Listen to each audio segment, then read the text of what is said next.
What's going on, y'all? You're back. I'm your host, Paco. You're listening to Occupy the Media. I want to thank everybody who's listening, everyone who's in the chat room. You know, definitely appreciate that with all the comments. And if you have any questions, definitely let me know. Now, I just want to say this part, because I do hear people talk about in the chat about booing and things like that. What I would say, because I do believe we need to speak out when something is wrong, because they're going to try to act like we're unifying under Romney, which we're not. But I would say is that if we're gonna show, you know, that we're upset or upset about something, it needs to be about something that they're saying that is maybe wrong about us, but not something when they break the rules. When they break the rules, we need to go by the book and we need to set the rules straight instead of just being mad and staying mad the rest of the day. Like you said, we need to call point of order, address the fact that the rule is being broken, and instead of them getting away with it, and all we get is our boos and our chants. And you're absolutely right. And to be fair to all the people in the chat that are talking about it, you know, it is almost standard procedure at this point to boo. Now, that doesn't make it okay. I get that. But, you know, one of the things I told a lot of people who came up to me afterwards and were like, you crazy Ron Paul supporters, and you were booing and being disruptive.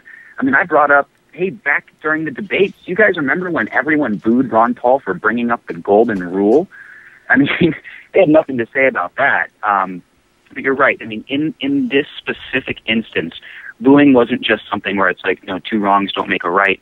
It actually hurt us because people were booing so loudly.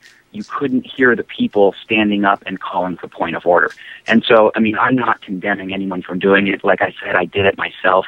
I'm just trying to, you know, illustrate what could have been done better moving forward, because we need to learn from our mistakes for sure. Well, this is going to make all of us better as a people, because we got to deal with a little bit more than most of us are used to. I mean, we just had two Ron Paul supporters get punched and not do anything about it. Now, they need to get a round of applause for that, because if that was me, I don't know, man. I can't sit here and say that somebody would have hit me like that and I wouldn't have did nothing, which is really hard. We do got to turn the other cheek. But, I mean, they are testing us so bad, and we as Ron Paul supporters, we got to keep our eye on the prize and stay focused. And so, for example, like, I think you guys had the lady speaking to y'all. No, that might have been Oklahoma, where she said that it sounds like there's a bunch of Obama supporters in here. Now, that needs to get booed, because that's not breaking the rules. Right. That's not breaking the rules, but that's that's like calling us out without us saying anything. Forget that. That needs to be booed. But when it comes down to breaking the rules, we need to take over and say point of order. That's breaking the rules, whatever the next, you know, course is. But okay, so where are we at now? We're at Josh Romney speaking and then getting booed.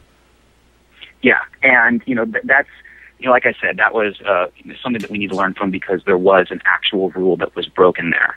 You know, from then, it just kind of got worse. There was kind of one funny thing real quick that did happen. Another speaker came up and had this whole slideshow presentation where she was trying to get the crowd to keep repeating a phrase when she'd bring up what was going on with the country and things like that. And she had a big sign up there that was saying, "Fire Obama." And she wanted the crowd to say, you know, what are we going to do? Fire Obama. And the crowd instead was screaming, "Ron Paul."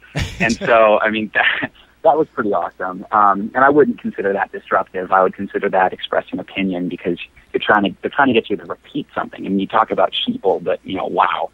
Well, what they're trying to do is they're trying to, like, if they are going to get any media shots, or if they are going to play anything on the media, they want to get what looks good for them, the photo op, if you will, or video op, if you will. So if they can get everyone kind of looking together or coming together on page, that helps their perception, and I'm not for that. That's why when I see commotion going on, I don't necessarily get mad as long as we're doing it the right way, because that takes away the media's narrative. That takes away what they want. They want to be able to say that Ron Paulers are upset, but they're dealing with it. They're going to come together to beat Obama. And we're like, forget that. No way. We're not voting for Romney no matter what. Romney can come out and say and read a speech line for line that Ron Paul wrote. I would never vote for him, no matter what.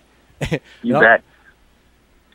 Well, hey, in the interest of time, you know, there was a lot of stuff that happened. So, you know, the next major occurrence was when we moved on past the speeches, and we were split up into our congressional districts to go vote for the delegates that are the leaders of those congressional districts. There's 18 of those. There's 9, you know, regular delegates, and then there's 9 alternates. And so we were split up into our individual, you know, congressional districts to go do that.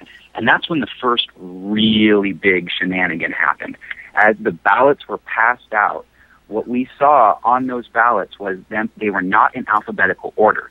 At the very top, there was a list of people with an asterisk next to their name and a note at the bottom of the ballot that says, these delegates were endorsed by the Romney campaign. And, man, that caused an upset. They actually ended up trying to reprint the ballots, and then they said the printers were down, and, there was another hour delay because of something like that.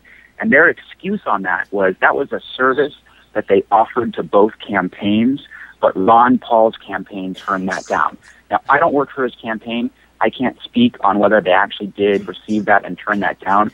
But regardless, that's just incredibly unethical to offer a service like that if one party did deny it, to continue doing it anyway. And they have to have known that made them look bad, and they admitted that made them look bad by changing, and reprinting the ballots.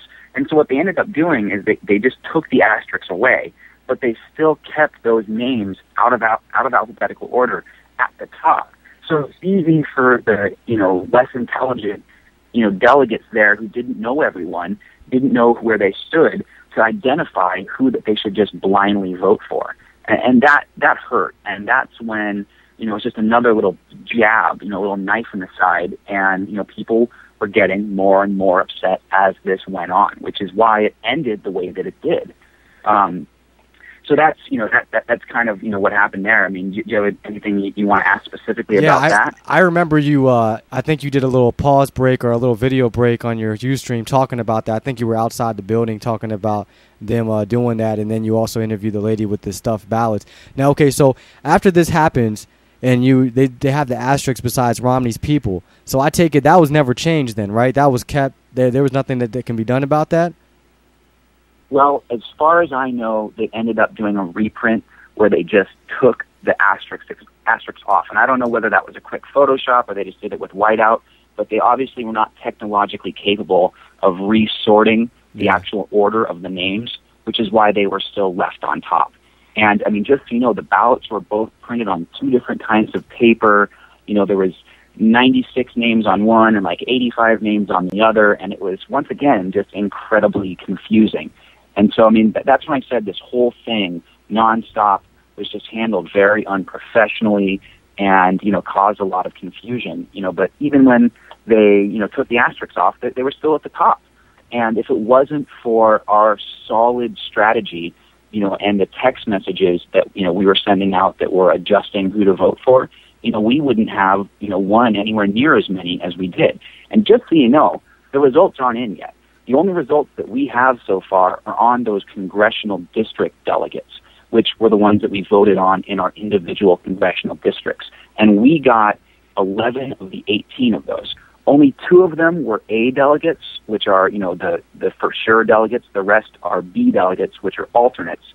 But that happens all the time where people can't make it to Washington and make it to Florida. And there's a very good chance that our delegates will be moved up into the A delegate slot. But, I mean, technically that's a win. They might have won more A delegates, but we won the majority there. And that happened for 2 main reasons. One, because we had a very good strategy. We knew who everyone was personally. We had met people, and we voted on who we believed in. But also because the confusion went both ways. I mean, there were a lot of Romney supporters who didn't know what was going on. They weren't sure who, people were. And there were multiple slates. I think there were up to 3 different slates floating around for Romney delegates. And that's because a lot of them want to go to Florida or, want to be special. And I'll tell you, I mean, it would have been nice to be a national delegate and to go to Florida, but that wasn't my goal. My goal was to get people that I knew would do the right thing to Florida. And I think a lot of the other side's focus was trying to get to Florida themselves, Yeah. Well, we got it's a chess game, man. We have to play it right. And how many A delegates are there? Well, for the congressional district, there are 9 A and 9 B. And so, as far as I know, we have 2 of the A's, and then the rest are in the B for a total of 11 of the 18. Okay. We'll get into a break. We'll come back to finish the show. I'm Paco, your host. Stay tuned.